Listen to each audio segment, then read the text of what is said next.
اصلا ناظرین کرام، ملک کے حالات میں بڑی تیزی آئی ہوئی ہے جی. لگتا ہے کہ جیسے کچھ ہونے والا ہے. اسلام آباد میں ایسا دکھائی دیتا ہے، عدالتوں کی کارروائیاں، پھر لیڈروں کے بیان. کچھ ہمارے لیڈر سندھ پہنچے ہوئے ہیں، نواز شریف صاحب بھی وہاں ہیں. وہ کہتے ہیں سندھ کارڈ ختم ہو گیا ہے. زرداری صاحب کراچی بیٹھے ہوئے ہیں، وہاں سے جواب دیتے ہیں کہ ابھی وہ جو کچھ سندھ میں گھومنے والوں کو کہیں پناہ نہیں مل رہی وغیرہ وغیرہ. بہت سی باتیں ہو رہی ہیں. لوگ الیکشن کی بات کر رہے ہیں، لوگ کسی تبدیلی کی بات کر رہے ہیں، لوگ ٹیکنوکریٹ حکومت کی بات کر رہے ہیں، لوگ آنے والے وزیر اعظموں کے بارے میں گفتگو کر رہے ہیں اور بتا رہے ہیں کہ کیا تبدیلی ممکن ہو سکتی ہے، آ سکتی ہے. جلدی الیکشن کس طرح ملک کو بچا سکتے ہیں. لوگ کہتے ہیں آئین کے مطابق الیکشن 1 سال کے لیے ملتوی بھی ہو سکتے ہیں. یہ کنفیوژن نہیں ہے جی. یہ جب الیکشن کا مرحلہ آتا ہے، قریب آتا ہے، تو اس طرح کی بہت سی باتیں جو ہیں وہ پیدا ہوتی ہیں جن سے نکل کر یہ ایک ہارمونی نکلتی ہے. اگر ایک قوم کو سیدھے راستے پر چلنا ہوتا ہے، ہمیں راستہ تلاش کرنا ہے جی. یہ کنٹرڈکشن، یہ تضادات، یہ تصادم خیالات کا، رویوں کا جو ہوتا ہے، اسی سے جمہوریت کی گاڑی آگے چلتی ہے. اگرچہ ہم بہت کنفیوز ہیں، ہمیں سمجھ نہیں آتا ہم کہاں جا رہے ہیں. کل الیکشن بھی ہوئے ہیں، ایک ضمنی الیکشن. اس ضمنی الیکشن میں بھی طرح طرح کے تجزیے آ رہے ہیں. آج ہمارے پاس ایک بہت اچھا، جید اور معتبر پینل موجود ہے جن سے ہم بہت سے سوالات پوچھ سکتے ہیں اور کر سکتے ہیں. حفیظ اللہ خان نیازی صاحب موجود ہیں جی، جن کا تحریک استقلال سے تحریک انصاف سے کوئی تعلق نہیں ہے جی. یہی تعارف کراؤں گا میں آپ کا. تجزیہ نگار ہیں، ہمارے دانشور ہیں. قریبی تعلق تو ہے لیکن یہ اس کے ممبر نہیں ہے. یہ میں وضاحت کر دوں کہ تحریک انصاف کے ممبر نہیں ہے. ان کے لیے ووکل تو بہت ہیں اور کوئی مانتا نہیں ہے کہ ممبر نہیں ہے. راجہ انور صاحب ہیں جی، یہ ہمارے دریافت کر کے پکڑ کے ہم لائے ہیں تو حکومت پنجاب کے مشیر اور ان کے ایجوکیشن کی شاید کسی فاؤنڈیشن کے چیئرمین ہیں، لیکن ہیں یہ بڑے بے لاک تجزیہ نگار دانشور جی. ہمارے زمانے کے، ہماری یونیورسٹی پوری زندگی جی، یونیورسٹی کے زمانے کے ہمارے ساتھی سبھی لوگ پڑھ گئے ہیں جی اس طرف جی.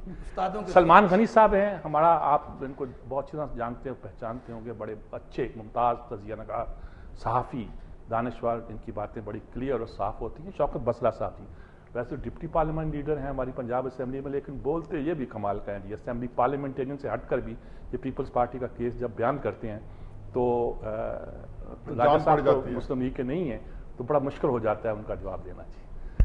حفیظ اللہ نیازی صاحب، پہلے آپ یا بیٹھے ہیں میرے قریب، بتائیے حالات کیا ملک کے؟ حالات تو دگردوں ہیں. کیا تشکیک، وہم، ریومرز اور ہر طرح کے اندازے جو پچھلے 4-5 سال کا پورا جو ہے ایک ترا رہا ہے، تو وہی صورت چل رہی ہے. ایک انسرٹینٹی کی کیفیت ہے. یہ بڑی بدقسمتی ہے جی.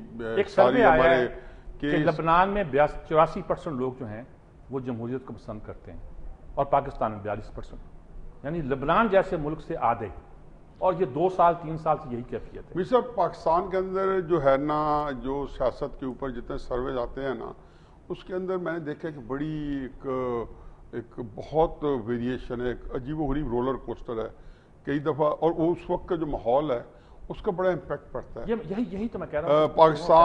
پاکستان ہمارے لوگ جمہوریت سے بدزن کے اندر لوگ بہت ہی تکلیف میں ہیں. نوجوان بے روزگار ہے، مہنگائی جو ہے وہ کہیں رکنے کا نام نہیں لے رہی. جو روپیہ ہے اس کی قیمت، جو قدر ہے وہ بالکل ایسی ہے کہ اب روپیہ تو ایک میرے خیال میں بھکاری بھی لینے پر تیار نہیں ہے. اور باقی بجلی کے حالات، گیس ابھی سے کہہ دیا گیا ہے کہ سردیوں میں گیس نہیں ہوگی. سی این جی اسٹیشن اس لیے بند کرنے پڑیں گے کہ گیس ہے ہی نہیں. تو جس ملک کے پاس پانی، گیس، بجلی جو ہے اس کا کوئی مستقبل نہ ہو، جو کہ کسی بھی ملک کی اکانومی اور ملک کی جو ہے معاشرت اور معیشت کو چلانے کے لیے ایک لازمی جزو ہے. تو میں سمجھتا ہوں کہ آپ کا جو سوال ہے اس کا جواب تو بہت ہی مختصر ہے. دگرگوں حالات ہیں ملک کے جی. ساری زندگی آپ نے گزار دی، یونیورسٹی کے زمانے سے، طالب علم کے زمانے سے دیکھتا ہوں عوام کی اس دگرگوں حالات کو بدلنے کے لیے. اب آپ کیا نظر آتا ہے آپ کو؟ آپ حکومت کے اندر بھی ہیں اور اس کے باوجود باہر بھی ہیں. باہر اس لیے ہیں کہ آپ عوام کے ساتھ انٹیگریٹ کرنا چاہتے ہیں، اپنا وہ کرتے بھی ہیں. کیا ہے، لکھتے بھی ہیں آپ. کیا آپ کو محسوس ہوتا ہے کہاں کھڑے ہیں ہم یہاں؟ لڑائیاں جھگڑے یہ آپ تحریک انصاف کی، مسلم لیگ کی، پیپلز پارٹی، لڑائیاں جھگڑے اپنی جگہ بجا سیاست میں ہوتے ہی ہیں. سب جماعتیں ایک دوسرے سے الجھتی بھی ہیں، ان سے اکٹھی بھی ہوتی ہیں. لیکن جو آپ نے بنیادی سوال اٹھایا ہے وہ یہ ہے کہ جو یہ دگرگوں حالات جن کا ذکر کیا ہے نیازی صاحب نے، اور ہم سب جانتے ہیں، گلی محلے کے لوگ بھی جانتے ہیں، انٹلیکچوئل بھی جانتے ہیں، پورا دن لکھا جاتا ہے، اس پہ بولا جاتا ہے.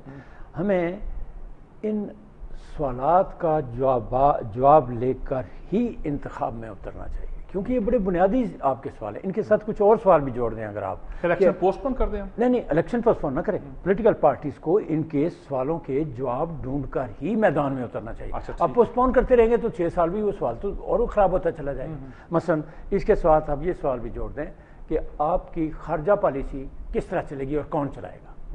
ارد گرد کے جو ممالک ہیں ان کے ساتھ کون ڈیلے گا؟ پولیٹیکل پارٹی ڈیل کرے گی یا کوئی سرکاری ادارہ ڈیل کرے گا؟ آپ کو یہ ڈیفائن کرنا پڑے گا کہ آپ کی جو افغانستان کے ساتھ ریلیشن یہ کس حد تک ہوں گے، کس جگہ پہ آپ رکیں گے، کس جگہ پہ آپ چلیں گے. یہ کسی جگہ پر ناپسندیدگی کی حد تک بھی ہیں. خود افغانستان کے اندر بھی ریئیکشن ہوتا ہے ان کا، کیونکہ جو ان کی دوسری قومیتیں ہیں، تاجک قومیت ہوئی مثلا یا ازبک ہوئے، اور وہ آپ تو افغانستان میں رہے ہیں، آپ بہت اچھی طرح بات کرتے ہیں. بالکل، میں بلکہ سسرال ہیں، سسرال بھی ہے، اس کی جیلوں میں بھی رہے ہیں. سسرالیوں نے وہی سلوک کیا تھا جو وہ کرتے ہوتے سسرالی کرتے جو پٹھان سسرالی کرتے ہیں. میں پٹھان تھا.